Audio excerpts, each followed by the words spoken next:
morning, children. Shall we begin our today's class with a prayer? Let us intercede the intercession of Mother Mary. Hail Mary, full of grace, the Lord is with you.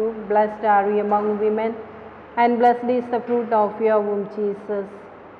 Holy Mary, Mother of God, pray for us sinners, now and at the hour of our death. Amen. Seat of wisdom, pray for us. In the name of the Father, and of the Son, and of the Holy Spirit. Amen. Today, we are going to study chapter 1, Globalization. Globalization, the word is very much familiar to you, I know. Here we are going to study about the globalization connected with our life in faith. We shall discuss certain things today. First of all, what is globalization? What are the various effects of globalization? What are the challenges posed by globalization to our life of faith? And also, what are directives of the church to live our life of faith in the context of globalization? So first of all, let me ask you a question. What is your attitude when you see labels such as made in China, made in Korea, made in Japan, made in Germany, etc.? I think, or can I assume that you are all after all these brand names?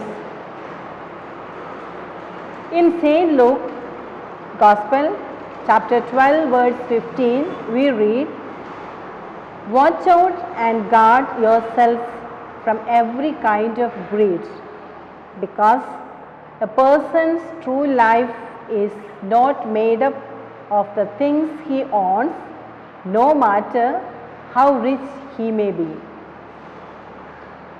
Globalization is the process of promoting economic linkage of the nations of the world with a view to increasing growth.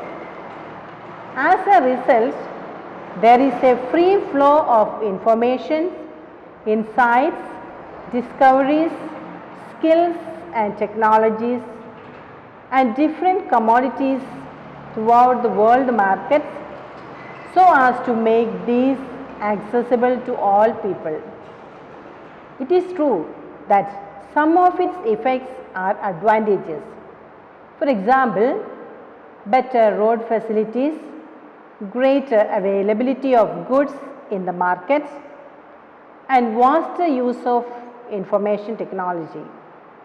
However, the process as a whole has resulted in more harm than good.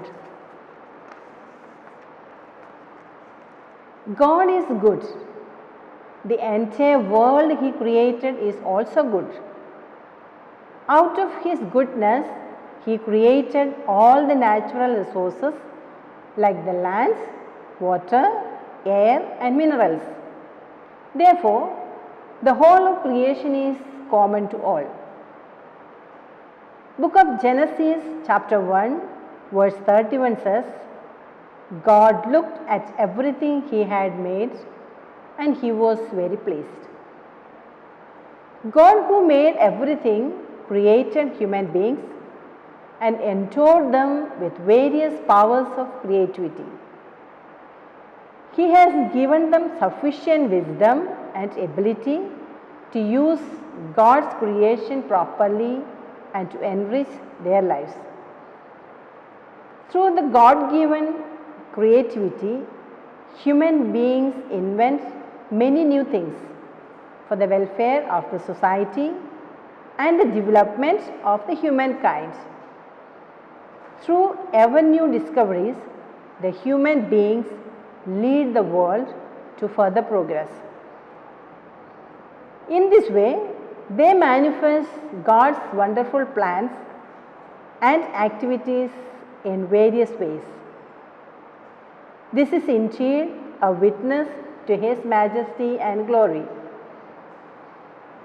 Psalm chapter 8 verses 5 and 6 says, "You crowned Him with glory and honor. You appointed Him ruler over everything you made. You placed Him over all creation." So God has given the authority to human beings over all the created things. The talents, the rights, the powers of creativity, and other gifts given to us by God are not to be used just for our selfish ends. Rather, they are to be used for the good and progress of humankind. He expects us to share all that we have with one another, and He wants all His children to achieve fullness of life in every aspect. Because God is perfect, and He wants all His children also to be perfect. In St. Matthew chapter 5 verse 48, we see, "Be perfect as your heavenly Father is perfect." The problem today is not lack of resources, but lack of proper distribution. The state of affairs today seems to be contrary to what God willed. People try to enslave others, exploit the poor nations, and wipe out their cultures and civilizations under the pretext of globalization. The powerful nations today dominate the weaker ones. The whole process of globalization has resulted in a lifestyle which is characterized too much by acquisition, possession, and pleasure. Thus, people's faith in God is diminishing day by day.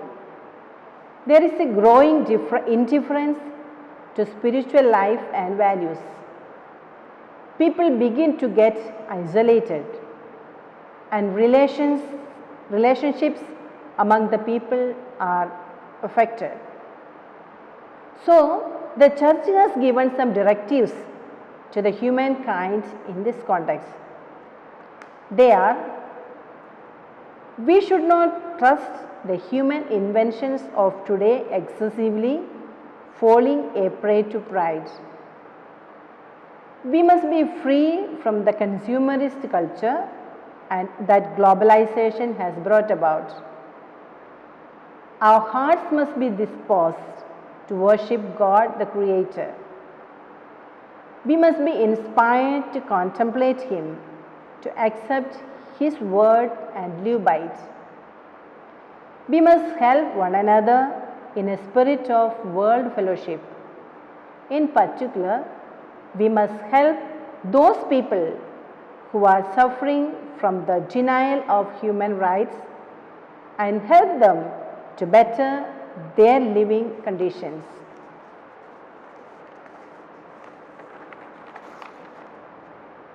Pope St. John Paul II stressed that globalization must never violate the dignity and centrality of the human person.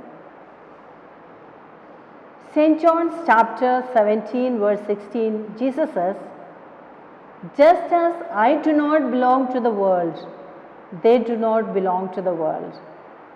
Therefore, we must realize that this world, though we live in it, is not a lasting abode for us.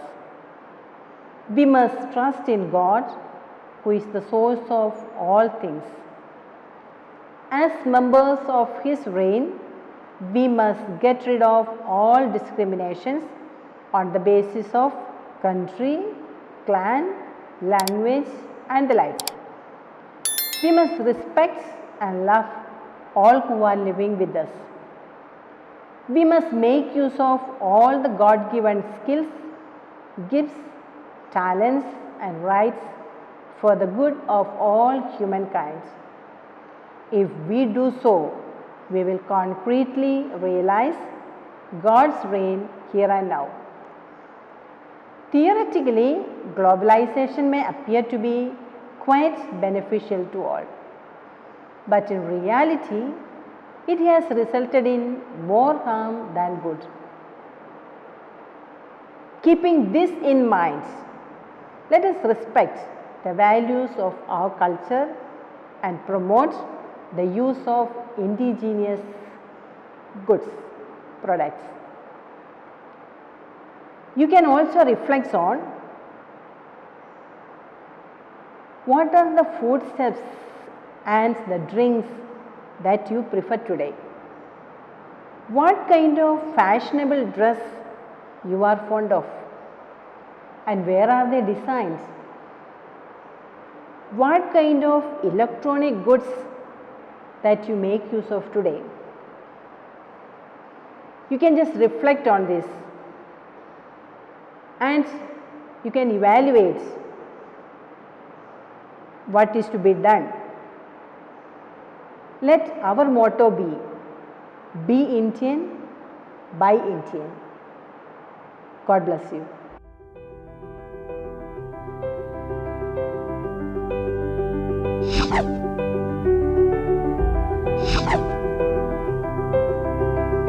You